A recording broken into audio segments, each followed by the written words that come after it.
Hi friends, welcome to my channel education world. ఇటీవల VVPAT చాలాసార్లు వార్తల్లోకి వస్తుంది. వీవీప్యాట్ ఏంటంటే voter verified paper audit trial అన్నమాట.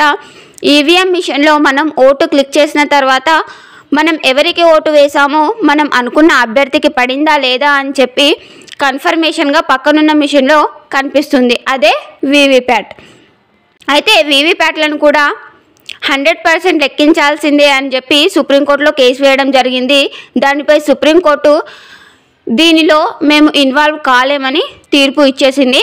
ఎన్నికలు అనేవి భాగం 15లోని ఆర్టికల్ 324 నుండి 329 ఆధారంగా పనిచేశాయి. సో రాజ్యాంగబద్ధంగా పనిచేసే పని విధానంలో మేము జోక్యం చేసుకోలేమని సుప్రీంకోర్టు తీర్పు ఇచ్చింది.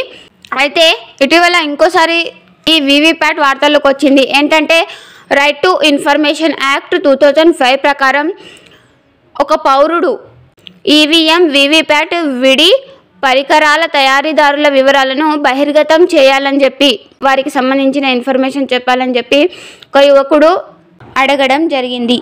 అయితే వీటికి సంబంధించిన వివరాలను బహిర్గతం చేయలేమని కొన్ని కంపెనీలు చెప్తున్నాయి.